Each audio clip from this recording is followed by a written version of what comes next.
अस्सलामु अलैकुम वरहमतुल्लाहि ताला बरकातहू। आप सबों का हमारे चैनल यूनिटी थियोलॉजी में यहाँ पे बहुत बहुत स्वागत है। आज इस वीडियो में हम बात करें बहुत ही मुक़द्दस और अहमियत वाली टॉपिक करबला के बारे में।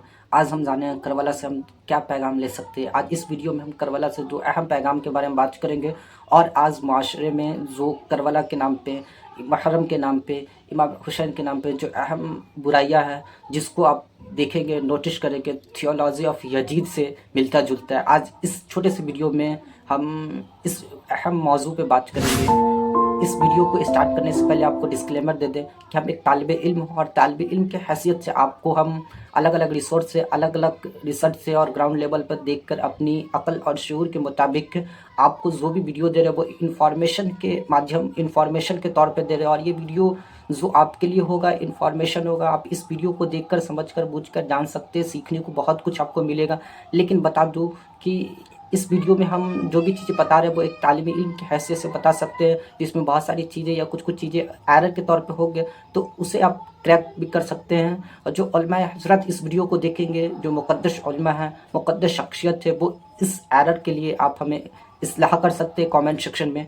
चलिए अपने वीडियो को शुरू करते हैं। आज हम इस वीडियो में जानेंगे और समझेंगे, बताने की कोशिश करेंगे कि इमाम हुसैन रज़ियल्लाहु तआला अन्हु और करबला की मुक़द्दस बात, मुहर्रमुल हराम की मुक़द्दस जो महीना है उसमें जो हम क्या क्या गलत चीज़ें करते हैं और हमें वहाँ से क्या सीखना चाहिए। तो सबसे पहले हम थोड़े से और छोटे से इंट्रो में हम जान लेते हैं करबला से हमें क्या सीखना चाहिए। तो सबसे पहला हमें जानना ये चाहिए कि करबला जो है वो हुआ था क्यों। क्या किसी ज़मीन के विवाद, मतलब किसी जंग के लिए, ज़मीन के लेकर, या फिर तादाद के लेकर, या जिस तरह से हम मौजूदा हालात में जंग देखते हैं, जैसे जंग मौजूदा हालात में हम क्या देख रहे हैं कि ईरान, रूस, अमेरिका ये लोग कब्ज़ा करने के लिए, अपने मुल्क की एरिया को बढ़ाने के लिए, लीडरशिप को बढ़ाने के लिए, वहाँ के रिसोर्स के लिए जो जंग करता है, क्या इस तरह का जंग करबला था? या करबला से पहले भी बहुत सारे जंग इस्लाम में हुआ था, क्या उस तरह का ये जंग था? तो बिल्कुल नहीं था। यहाँ पे बस यही थे कि यजीद भी आका अलैहिस्सलातु वस्सलाम के कलमा पढ़ने वाले थे, लेकिन यजीद मरदूद जालिम जो था, वो यजीद मरदूद जालिम जो था वो गलत को, बातिल को प्रमोट करने वाले थे। बेहाई, बुरी बातें, शराब नोशी जैसी आदतें उसके अंदर था, उसको वो प्रमोट कर रहा था अपने हुकूमत के अंदर। इसके लिए इमाम हुसैन उसके सख्त खिलाफ थे और इमाम हुसैन से उसको मंजूरी चाहिए था। और इसी कर लेकर वो करबला और वाक़या करबला हुआ था। इसका मेन अहम जो बात है बस यही है। तो हमें यहाँ से यही सीखनी चाहिए कि करबला जो था, वो करबला का जो मैदान था वो हक और बातिल की लड़ाई थी, हक और बातिल का जंग था।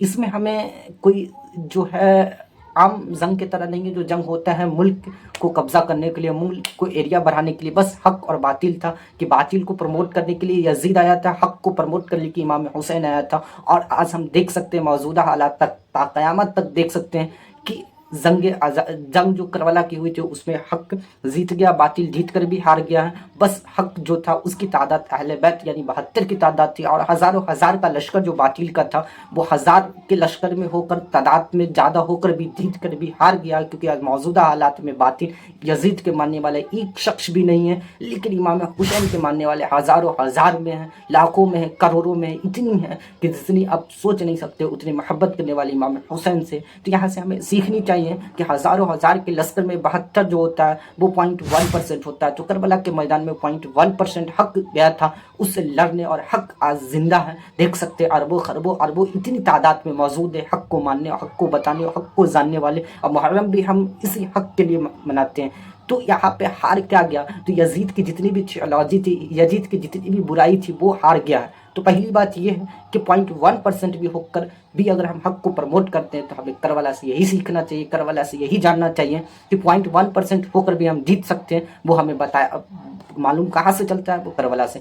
दूसरी कि आखिर में करबला में जो इमाम हुसैन को शहीद किया गया था, वो शहीद करने में किस वक्त और किस मौके पे किया गया था तो आपको हर लोगों को पता है, हर किताबों से पता है कि वो इमाम हुसैन को जो शहीद किए थे वो नमाज की हालत में किए थे, नमाज के वक्त में और सजदे में किए थे। वो यहाँ से हमें ये सीखना चाहिए, क्या नमाज अहमियत थी? जिस तरह से हक को प्रमोट करने के लिए जंग करबला हुई थी, तो क्या नमाज भी अहमियत होगी तब ना? जंग के दौरान नमाज भी एक बहुत अहमियत वाली चीज़ें हैं। तो आप देख सकते हैं, जान सकते हैं। और हमें यहाँ से यही सबक लेना चाहिए कि जब करबला में इमाम हुसैन हज़ारों के लश्कर में जान की जोखिम में, यानी कि मौत करीब होते हुए भी, शहीद करीब होते हुए भी वो नमाज को नहीं छोड़े, नमाज से मोहब्बत करे। तो करबला से पैगाम दो ठो यही होता है कि हमें इमाम हुसैन سے ماننے والے، امام حسین سے محبت کرنے والے، تو دو چیز کو پروموٹ کرنا چاہیے. ایک حق کو دعوت دینے کے لیے تعداد نہیں دیکھنی چاہیے، دوسری نماز سے محبت کرے، کیونکہ کربلا سے سب سے اہم دو یہی چیزیں ملتی ہیں. اور آج آئیے معاشرے میں جو ہم بتاتے چلے الگ الگ ملک میں، بیسیکلی ہم اپنے بھارت ملک کے نارتھ ایسٹ ایریا میں بات کریں تو یہاں پہ تعزیہ داری، ڈھول تماشے جو عام ہو چکی ہے، یہ غلط ہے. کیونکہ یہ ساری چیزیں یزید کی تھی. جب جنگ آزادی، جب کربلا کی جنگ ختم ہوئی تھی، جب امام حسین رضی اللہ تعالیٰ عنہ کو شہید کر کے جب لشکر کو، یعنی کربلا سے لشکر جب یزید کی بارگاہ میں گیا تھا، تب ڈھول تماشے، شراب، ناچ گانا، جتنی بھی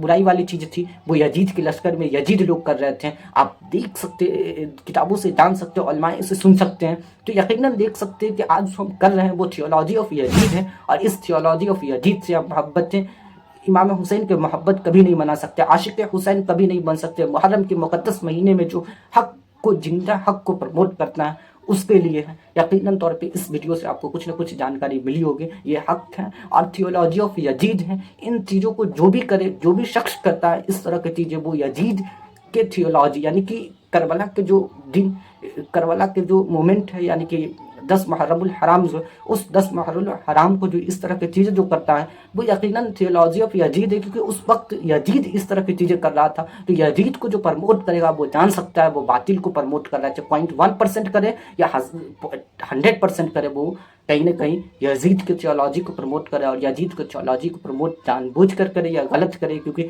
آج کے زمانے میں علم کی کمی نہیں، سوشل میڈیا کے دور ہے. آج علم بے تحاشا ہے. سوشل میڈیا کے دور پہ ہر لوگ کے پاس موبائل فون ہے، اور اس سے آپ جان سکتے ہیں، سیکھ سکتے ہیں کہ تھیولوجی آف یزید کیا ہے. تو اسی لیے اس ویڈیو میں ہم بتانا چاہتے ہیں کہ آج جو آپ جان بوجھ کر یا انجانے میں محبت حسین کے سوچ میں جو تھیولوجی آف یزید کو پروموٹ کریں، اس سے آپ بچیں. یہ غلط چیزیں ہیں. بہت ساری ویڈیو، نیکسٹ ویڈیو میں بہت ساری چیزیں آپ کو بتائیں گے. ویڈیو اچھا لگے تو آپ اپنے دوستوں کے ساتھ شیئر کریں اور اپنی رائے اس کامنٹ سیکشن میں ضرور دیں، تاکہ اس ویڈیو میں تاکہ ہمیں ہمت، حوصلہ ملتا ہے آپ کے بھائی کو ویڈیو بنانے میں. ایک طالب علم کی حیثیت سے معاشرے میں جب ہم اس چیزوں کو سیکھ سکتے، سمجھ سکتے، بوجھ سکتے، آپ کو اطلاع کر سکتے ہیں، تو یقیناً آپ بھی بدل سکتے ہیں دل کی دنیا. بہت بہت شکریہ ہمارے ویڈیو